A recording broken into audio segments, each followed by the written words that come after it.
Hi hello friends, welcome back to our channel. Latest ఎపిసోడ్లో ఏం జరగబోతుందో ముందుగానే తెలుసుకుందాం. ఇక గార్డెన్లో ఆకాష్ కింద పడిపోగానే మన అనామిక టచ్ చేస్తుంది కదా. ఇక తన కొడుకు చేతిని చేతిలో చేయి వేసి పట్టుకోవడంతో పక్కనే ఉన్న మాట్లాడుతున్న గుప్తా గారు మాటలు కూడా వినిపిస్తాయి. గుప్తా గారు మీరా అని చెప్పేసి అంటూ ఉంటే, నీ పిల్ల పిచ్చుక ప్రమాదంలో ఉంది, నువ్వు కాపాడుకోవాలి, ఈ శరీరంలో ఇంకా ఎంతకాలం ఉండలేవు అని చెప్పేసి గుప్తా గారు మాట్లాడుతూ ఉంటే మన ఆరుకి ఏమీ అర్థం కాదు. నేను శరీరంలో ఉన్నానా అని చెప్పేసి జరిగిందంతా కూడా, అనామిక శరీరంలోకి ప్రవేశించిందంతా కూడా మరొకసారి గుర్తు తెచ్చుకుంటూ ఉంటుంది మన అరుంధతి. అయితే ఏంటి అనామిక, గుప్తా గారు అంటున్నావు, ఇక్కడ ఎవరూ లేరు కదా అని చెప్పేసి ఇక ఆరు చేతిని వదిలించుకొని నాకు కింద పడిపోకుండా పట్టుకున్నందుకు థ్యాంక్స్ అనామిక అని చెప్పేసేసి ఇక వెంటనే ఆనంద్ అయితే లోపలికైతే వెళ్ళిపోతాడు కదా.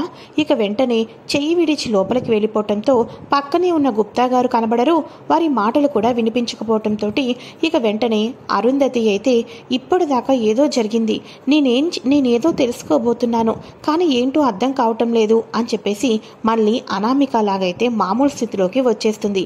మరోపక్క అలాగే పంతులు గారు తప్పకుండా అని చెప్పేసి నిర్మలమ్మ అయితే ఇంట్లో ఉన్న వాళ్ళందరినీ పిలిపిస్తుంది. ఏంటత్తయ్య ఏమైంది అని అనగానే, పంతులు గారికి మన ఇంట్లో జరుగుతున్న పరిస్థితులన్నీ చెప్పాను, అంజలి పాప కోలుకోవాలి అంటే పంతులు గారు ఇంట్లో హోమం చేయించుకుంటే మంచిది అని అన్నారు, రేపే హోమానికి ఏర్పాట్లు చేసుకోమన్నారు అని అనగానే, అవేమీ ఇప్పుడొద్దు అని చెప్పేసి అమర్ అంటూ ఉండగా, ఏవండి మానవ సేవే మాధవ సేవ అంటారు, మనం ఒక అడుగు ముందుకు వేసి ఆ దేవుణ్ణి వేడుకుంటే మన అంజలి ఆరోగ్యాన్ని కుదుటపడేటట్టు చేస్తాడేమో, ఒప్పుకోండి అని చెప్పేసేసి మన మిస్సమ్మ అయితే అంటూ ఉండటంతో సరే అయితే అని చెప్పేసి అంటూ ఉంటే, రాథోడ్ ఆ హోమానికి ఏర్పాట్లేవో దగ్గరుండి చూడు అని అనగానే, అలాగే సార్ అలాగే తప్పకుండా అని చెప్పేసి రాథోడైతే రాత్రికి మొత్తానికి కూడా హోమానికి కావలసిన ఇటుకలు, అందులోకి కావలసిన నవధాన్యాలు ఇటువంటివన్నీ కూడా తెచ్చి పెడతాడు. మరోపక్క మనోహరి ఎస్ హాల్లో కూర్చొని హోమం అందరూ జరిపించుకుంటారు. పైన అంజలి పాప స్పృహ లేకుండా ఉంది, ఇదే కరెక్ట్ టైం.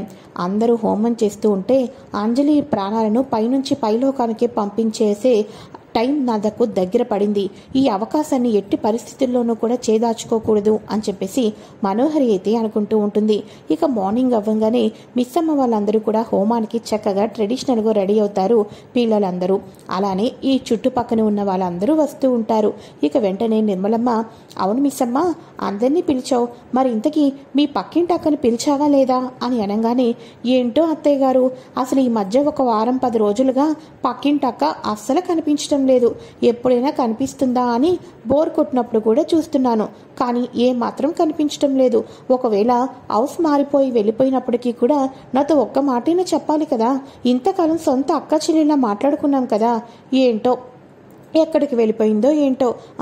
మర్చిపోయినత్తయ్య, ఆ పక్కింటక కనిపించకపోయినప్పటి నుంచి నాకు తోడుగా కబుర్లు చెప్పుకోవడానికి ఇదిగో మన కేర్ టేకర్ అనామిక వచ్చింది అని అనగానే, పోనీలే మిస్సమ్మ నీకు తోడుగా ఎవరో ఒకరు ఉన్నారు కదా అని చెప్పేసి అనగానే, అవునత్తయ్య ఇంకా చాలా ఏర్పాట్లున్నాయి, నేను అవన్నీ చేస్తూ ఉంటాను అని చెప్పేసి హోమానికి సంబంధించినవన్నీ ఏర్పాట్లు చేసుకుంటూ ఉంటారు.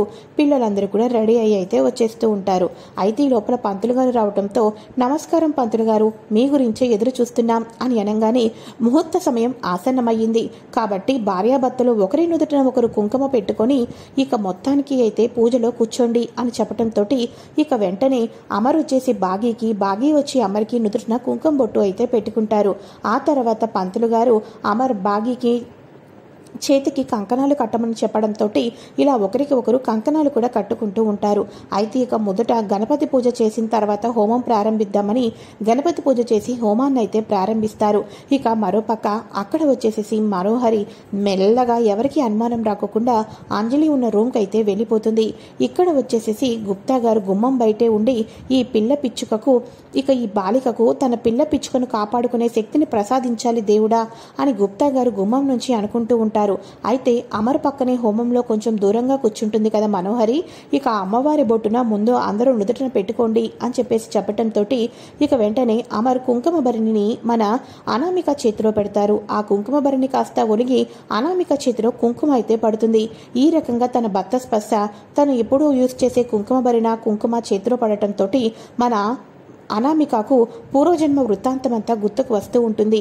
ఇక వెంటనే గుప్తా గారు, ఇక బాలిక, నీ పిల్ల పిచ్చుక ప్రమాదంలో ఉంది, నీ పిల్ల పిచ్చుకను నువ్వు కాపాడుకోవాలి అని చెప్పేసి అన్న మాటలే గుర్తుకు తెచ్చుకుంటూ ఉంటుంది. లేదు, నేను వెంటనే ఇక అంజలిని కాపాడుకోవాలి అని చెప్పేసి అక్కడి నుంచి వెళ్ళి వితిన్ సెకండ్స్లో అమ్మయ్యా, ఈ అంజలి ప్రాణాలను తీసేస్తున్నాను, ఇలాంటి మంచి అవకాశం ఇంత తొందరగా వస్తుందని అనుకోలేదు అని చెప్పేసి మనోహరి పడుకున్న అంజలి ప్రాణాన్ని తీసేయటానికి చక్కగా ఫాస్ట్గా అన్ని ఏర్పాట్లు చేసుకుంటూ ఉండగా ఒక్కసారిగా రూమ్స్లో ఉన్న డోర్స్ 2 ఓపెన్ అవుతాయి. మన అరుంధతి అయితే కనిపిస్తుంది.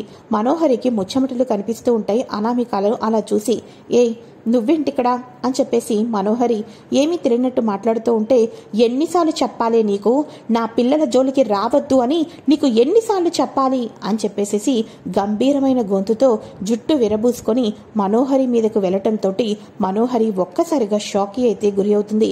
ఒళ్ళంతా కూడా చెమటలు పట్టేస్తూ ఉంటాయి. ఇలా ఒళ్ళంతా కూడా చెమటలు పట్టడంతో, చూడు, నా పిల్లల జోలికి వచ్చావంటే ఇంతకాలం పోనీలే అని ఊరుకున్నాను, కానీ ఇక ఊరుకునేదే లేదు. ఆయనంతలా ఆయనే నిన్ను ఇంటి నుంచి బయటకు గెంటేటట్టు చేస్తాను. గుర్తు పెట్టుకో మనోహరి, నేను ఆత్మలాగా తిరుగుతున్నానంటే దానికి కారణం నీ కారణం చేతే. నిన్ను ఈ ఇంటి నుంచి తరిమిన తర్వాతే నేను పైలోకానికి వెళ్తాను. అప్పటిదాకా నీ చర్యలు గనక ఆపకపోతే ఇలా అని నా పిల్లల్ని నువ్వు ఏదైనా చేయాలనుకున్న ప్రతి క్షణం వచ్చి నిన్ను అంతు తేలుస్తూనే ఉంటాను.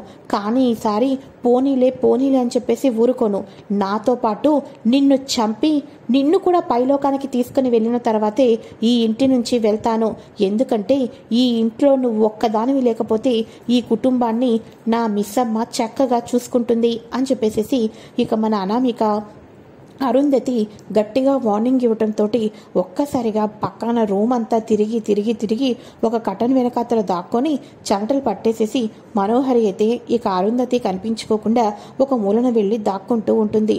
ఇక వెంటనే అరుంధతి అలా ఉన్న అంజలి పాప తల మీద చేయి వేసి, అమ్మా అంజలి, ఇంత చిన్న వయసులోనే నీకెంత కష్టం వచ్చింది, ఇక చిన్నదానికి కూడా భయపడిపోతున్నావు, ఇలా నేనా భయపడిపోతూ ఉండమనేనా అమ్మ నీకు పెంచింది, అమ్మ నిన్ను ఎలా పెంచింది, నువ్వు ధైర్యంగా ఉండాలని చెప్పేసి ఎన్ని నేర్పించాను, కానీ ఇలా ప్రతిదానికి అధైర్యపడిపోతే ఎలాగ చిట్టి తల్లి అని చెప్పేసి అంజలితో మాట్లాడుకుంటూ ఇక స్పృశిస్తూ ఉండగా మెల్లగా అంజలి అయితే కళ్ళు తెరుస్తుంది. ఇక వెంటనే అమ్మ అంజలి, ఇప్పుడు ఎలా ఉంది అంజు నీకు అని అంటూ ఉంటే, నాకు బాగానే ఉందమ్మా అని చెప్పేసి తన అమ్మలాగా కనిపిస్తూ ఉండటంతో, తన అమ్మలాగా మాటలు అనిపించడంతో అనామికను గట్టిగా హాక్ చేసుకుంటుంది.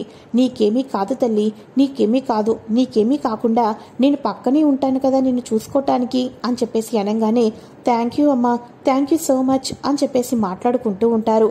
ఇలా మాట్లాడుకుంటూ ఉండగా గుప్తా గారు అంటూ ఉంటారు, బాలిక, ఆ పిల్లల్ని కాపాడుకోవటానికి నీకు ఎక్కువ సమయం లేదు, మండలం సమయం, 41 రోజులు మాత్రమే ఆ అనామిక శరీరంలో ఉండగలుగుతావు. నువ్వు మనోహరిని ఇంటి నుంచి పంపించాలన్నా, నీ భర్తను నీ పిల్లల్ని కాపాడుకోవాలన్నా, ఇక మిస్సమ్మ చేతిలో బాధ్యతలన్నీ పెట్టి పైలోకానికి నువ్వు రావాలి అన్నా కేవలం నీకు 40 రోజులు మాత్రమే గడువు ఉంది. ఈ గడువు రోజుల్లో నువ్వు ఏ పనులు చేస్తావో అన్నీ కూడా ముగించుకోవాలి. అందులోనూ కూడా నువ్వు ఎప్పటికీ కూడా అనామికలానే ఉంటావు. ఈ రకంగా మధ్యలో ఏదైనా వస్తువులు తాకి వస్తువుల ప్రభావంతో నువ్వు మళ్ళీ నీ రూపంలోకి వస్తూ ఉంటావు. కాబట్టి అప్పుడప్పుడు నీ శరీరంలో నుంచి బయటకు వచ్చిన అరుంధతి ఈ 40 రోజుల్లో తన కుటుంబాన్ని దేవుడు ఇచ్చిన ఈ విలువైన సమయాన్ని ఎలా ఉపయోగించుకుంటావో అని చెప్పేసి గుప్తా గారు అనగానే, ఉపయోగించుకుంటాను, తప్పకుండా ఈ అవకాశాన్ని ఉపయోగించుకుంటాను అని చెప్పేసి అనామిక మన అరుంధతి అయితే అంటూ ఉంటుంది. ఇలా అంతా అయిన తర్వాత ఇక వెంటనే ఒక్కసారిగా మళ్ళీ నార్మల్గా అనామికలా అయితే అయిపోతుంది. ఇక వెంటనే అనామిక గారు మీరెందుకో అచ్చం నాకు అమ్మలాగా దగ్గరికి తీసుకున్నారు అనిపిస్తుంది, అమ్మలాగా మాట్లాడారు అనిపిస్తుంది అని అనగానే, అది ఓకే, ఇప్పుడు నీకెలానే ఉంది, బాగానే ఉందా అని అనగానే, ఎందుకో తెలీదు, ఇప్పుడు నాకు అమ్మాయి దగ్గరకు వచ్చి నాలో ధైర్యాన్ని నింపినంత సంతోషంగా ఉంది. అవును, ఏంటి కింద ఏమో మంత్రాలు వినిపిస్తున్నాయి అని అనగానే, నీకోసమే మీ నాన్న వాళ్ళు పూజను ఏర్పాటు చేశారు అని అనగానే, అవునా, అయితే నేను కూడా అక్కడికి వెళ్తాను, రండి అనామిక వెళ్దాం అని చెప్పేసి అనామిక చేతిని పట్టుకొని అంజలి పాప కిందకి దిగుతూ ఉంటుంది. ఈ రకంగా ఇక్కడ ఏమో పూజ జరుగుతూ ఉండటంతో పైనుంచి వచ్చిన అంజలి పాపను చూసి అమర్, నిర్మలమ్మ, సదాశివం, మన మిస్సమ్మ చాలా సంతోషపడిపోతూ ఉంటారు. ఇలా చాలా సంతోషపడిపోతూ ఉండగా ఇక వెంటనే, అమ్మ అంజలి ఎలా ఉంది ఇప్పుడు నీకు అని అనగానే, ఏంటి అందరూ నాకు ఏదో అయిపోయినట్టుగా ఇప్పుడు ఎలా ఉంది ఇలా ఉంది అని పలకరిస్తున్నారు, ఐ యామ్ ఫిట్, నేను స్ట్రాంగ్గా ఉన్నాను అని అనగానే పైనుంచి కిందకు వచ్చిన మనోహరి, అంటే అంజలి నువ్వు రాతోడింట్లో ఏం చూసావు అని అంటూ ఉండగా, మనోహరి గారు మీకేమైనా బుద్ధుందా, అంజలి అన్నీ మర్చిపోయి ఫ్రెండ్లీగా మునుపటిలాగా హ్యాపీగా మాట్లాడుతుంటుంటే మళ్ళీ ఆ రోజు జరిగిన విషయాన్ని గుర్తు చేస్తారా అని చెప్పేసేసి మిస్సమ్మ అయితే వార్నింగ్ ఇస్తుంది. అవును మనోహరి, చిన్నపిల్లల్ని ఎలా డీలింగ్ కూడా చేయాలో కూడా నీకు తెలియదు, సైలెంట్గా ఉంటే మంచిది అని చెప్పేసేసి అంజలిని కూడా తమ ఒడిలో కూర్చోపెట్టుకొని పంతులు గారితో పూజ చేపిస్తూ ఉంటారు. పూజంతా అనంతరం అయిపోయిన తర్వాత పూర్ణాహుతిని కూడా పిల్లలందరూ కూడా కలిసి తల్లిదండ్రుల చేతుల మీదుగా యజ్ఞం జరిపించి పూర్ణాహుతినైతే జరిపిస్తారు.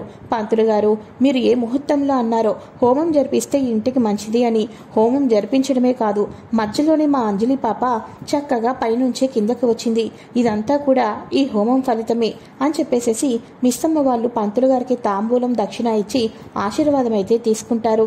చూసావా అమర్, పంతులు గారు చెప్పినట్టే జరిగింది అని అనగానే, అవును అంజలి నువ్వు మిస్సమ్మకు చెప్పకుండా ఏమీ చేయకూడదు, మిస్సమ్మ అంజలిని జాగ్రత్తగా చూసుకో అని అనగానే, అలాగేనండి అని చెప్పేసి ఇక మిస్సమ్మ అంజలికి దగ్గరుండి ఫుడ్ అంతా తినిపిస్తూ ఉంటుంది. మరోపక్క రాథోడ్, ఖాళీ కనిపించడం లేదని పోలీస్ కంప్లైంట్ ఇచ్చాం కదా, దాని గురించి ఎక్కడ దాకా వచ్చింది అని అనగానే, సార్ ఇందాక మీరు హోమంలో ఉన్నారని ఎందుకు మీకు డిస్టర్బెన్స్ చేయడమని చెప్పలేదు సార్, ఖాళీ దొరికాడు సార్ అని అనగానే, పోలీసులు అరెస్టు చేశారా అని అనగానే, అరెస్టు చేయలేదు సార్, తను ప్రాణాపాయ స్థితిలో ఎక్కడో సిటీ అవుట్కట్స్ దగ్గర పడిపోతే ఎవరో వచ్చి హాస్పిటల్లో జాయిన్ చేశారంట, ఇప్పుడు ఖాళీ పరిస్థితి కొంచెం పర్వాలేదు, ఈ విషయం మంగళ గారికి కూడా చెప్పాలి అని చెప్పేసి అనగానే, సరే అయితే మంగళ గారికి చెప్పి మంగళ గారితో పాటు మనం కూడా ఖాళీని చూడడానికి వెళ్దాం పదా అని చెప్పేసి హాస్పిటల్లో ఉన్న ఖాళీ దగ్గరకైతే వెళ్తారు.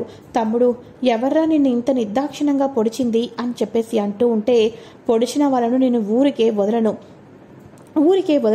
ఆ ఇంట్లో అమర్ని పెళ్లి చేసుకోవాలి అనుకుంటున్న మనోహరికి పొగరు దించాలి అంటే త్వరగా ట్రీట్మెంట్ అయిపోతే తాలిబొట్టు తీసుకొని వెళ్ళి అమర్ చూస్తూ ఉండంగానే మనోహరి మెడలో 3 ముళ్ళు కట్టాలని చెప్పేసి ఎంత ట్రీట్మెంట్ చేయించుకున్నా అదే కక్ష అదే ప్రతీకారంతో రగిలిపోతూ ఉంటాడు కాళీ.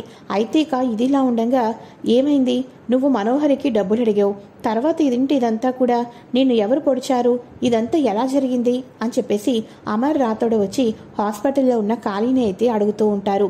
ఈ లోపల డాక్టర్స్ వచ్చి మేము ఇంజెక్షన్ చేస్తున్నాం, కాసేపు మీరు బయట వెయిట్ చేయండి అని చెప్పేసి అనగానే, అలాగే డాక్టర్ అని చెప్పేసి మన అమర్ వాళ్ళు బయట అయితే వెయిట్ చేస్తూ ఉంటారు. ఈ లోపల ఖాళీకి ఇంజెక్షన్ అయితే చేస్తారు. ఇక వెంటనే ఇప్పుడు మనోహరి పేరు చెప్తే సార్ వాళ్ళు మనోహరి ప్రాణాన్ని తీసేస్తారు, కానీ నా తమ్ముడేమో మనోహరిని పెళ్లి చేసుకుంటానంటున్నాడు, ఆ మనోహరి మాకు డబ్బులు ఇవ్వక్కర్లేదు, ఆ మనోహరి పేరు ఇప్పుడు చెప్పక్కర్లేదు, నా తమ్ముడు తీసుకున్న నిర్ణయమే కరెక్టు, నా తమ్ముడు అమర్ సార్ చూస్తూ ఉండగా ఆ మనోహరి మెడలో 3 ముళ్ళు వేసి దాని పొగర్ను అరచాలి, ఇందాకేమో దానికి అంతా మంచిగా చెప్పుకుంది, నా తమ్ముడు ప్రాణాలు తీయడానికి నా తమ్ముడిని కత్తితో పొట్టలో పొడుస్తుందా, ఒసే మనోహరి ఇంతకాలం నువ్వు రెచ్చిపోయావు కదా, నా తమ్ముడు వస్తున్నాడు, నీ మెడలో 3 ముళ్ళు వేసి నీ పొగరు దించడానికి వస్తున్నాడే అని చెప్పేసి మంగళ కూడా అనుకుంటూ ఉంటుంది. సార్ యాక్చువల్గా ఇక ఏదో చిన్న అర్ధరాత్రి కుర్రాళ్ళు కొట్టుకుంటూ ఉంటే కొట్టుకోవద్దు, ఎందుకు మీలో మీరు ఇలా కొట్టుకుంటున్నారని వాళ్ళందరినీ చెల్లాచెదురు చేస్తూ ఉండగా ఇక వాళ్ళల్లో నువ్వెవర్రా మాకు చెప్పడానికి అన్నట్టుగా ఇక మామూలుగా ఇలా పక్కకు జరపంగానే వాడి చేతిలో కత్తొచ్చి నా తమ్ముడికి గుచ్చుకుందంట సార్, ఏదో చిన్నపిల్లలు క్రికెట్ దగ్గర మాట్లాడుకుంటూ ఉండగా ఇలా జరిగిందంట, ఇందులో వాళ్ళది తప్పులేదు వీడిది తప్పులేదు, వీడేమో అందరూ నా వాళ్ళే అన్నట్టుగా వెళ్ళి మంచి చేయటం కోసం ఈ రకంగా చేశారు, డాక్టర్స్ డిశ్చార్జ్ చేసేస్తామంటున్నారు అని అనగానే, రాథోడ్ ఆ పనేదో చూడు అని అనగానే, చూడండి బంగ్లా గారు, మీకు ఏమైనా డబ్బు కావాల్సి వస్తే నన్ను అడగండి, మనోహరికైనా ఎక్కడి నుంచి వస్తాయి డబ్బులు? ఇక హాస్పిటల్ బిల్ అంతా పే చేసి క్యాబ్ బుక్ చేసి ఖాళీని ఉన్ను మంగళ గారిని క్షేమంగా ఇంటికి వెళ్ళేటట్టు క్యాబ్ కూడా బుక్ చేసే రాథోడ్ అని అనగానే, అలాగే సార్, తప్పకుండా అని చెప్పేసి రాథోడ్ హాస్పిటల్ బిల్ పే చేసేస్తారు. డిశ్చార్జ్ అయిన ఖాళీని ఇంటికైతే పంపిస్తారు. ఇంటికి వెళ్ళిపోయిన తర్వాత ఖాళీ కబోర్డ్లో ఉన్న తాలిబొట్టుని తీసి మనోహరి మెడలో 3 ముళ్ళు కట్టేంతవరకు నేను ఇలానే రగిలిపోతూ ఉంటానక్క, ఆ మనోహరి ఇంత మోసం చేసిందా అని చెప్పేసి అనుకుంటూ ఉండగా అక్కడ రాథోడ్ వచ్చి, ఆ టైంలో ఖాళీ మా ఇంటి దగ్గరికి ఎందుకు వచ్చాడు, మా ఇంటి దగ్గర ఖాళీ ఫోన్ ఎందుకు పడుంది, అసలు మనోహరి నిజంగానే డబ్బులు అడుగుతున్నాడా ఖాళీ, లేకపోతే ఖాళీతో ఇంకేమైనా చేపిస్తుందా, నేను ఆ ఖాళీని వెళ్ళి కనుక్కోవాలి అని చెప్పేసి రాథోడైతే హాస్పిటల్కి వెళ్ళంగానే డిశ్చార్జ్ చేసి ఇంటికి వెళ్ళిపోయారని చెప్పడంతో ఖాళీ ఇంటికి వెళ్ళి ఇక రణ్వీర్ అయితే ఖాళీ ఇంటికి వెళ్ళి ఖాళీతోటి, మనోహరికి నీకు మధ్య ఏంటి సంబంధం, మనోహరి మా ఇంటికి వచ్చినప్పుడే నువ్వు ఎలా వచ్చావు, ఇవన్నీ కూడా అడుగుతూ ఉండటం కోసం రణ్వీర్ ఖాళీ ఇంటికైతే వెళ్తాడు. మరి ఖాళీ ఈ నిజాలన్నీ కూడా రణ్వీర్కి చెప్పబోతున్నాడా లేదా? ఇక అమర్ చూస్తూ ఉండగానే మనోహరి మెడలో 3 ముళ్ళు వేయటంతో మనోహరి ముఖ చిత్రం ఏంటి లేటెస్ట్ ఎపిసోడ్లో తెలుసుకోబోతున్నాం. ఇక 41 రోజుల్లో 10 రోజులు గడిచేపోయినాయి. ఇంకో నెల రోజుల్లో అనామిక శరీరంలో ఉన్న అరుంధతి ఆత్మ తన కుటుంబం మొత్తాన్ని ఏ రకంగా కాపాడుకొని మనోహరి యొక్క గోలని, మనోహరి పేరు లేకుండా కుటుంబం మొత్తాన్ని సంతోషంగా ఉండేటట్టు మనోహరికి తగిన గుణపాఠం ఏ రకంగా చెప్పబోతుందో లేటెస్ట్ ఇన్ఫర్మేషన్ చాలా ఇంట్రెస్టింగ్గా ఉండబోతుంది. ఆ ఇంట్రెస్టింగ్ ఎపిసోడ్స్ కూడా తెలుసుకోవడం కోసం ఫ్రెండ్స్ తప్పకుండా ఛానల్ని సబ్స్క్రైబ్ చేసుకొని పక్కనే ఉన్న బెల్ ఐకాన్ని క్లిక్ చేసి ఆల్ ఆప్షన్ని సెలెక్ట్ చేసేయండి. Okay friends, thanks for watching, bye.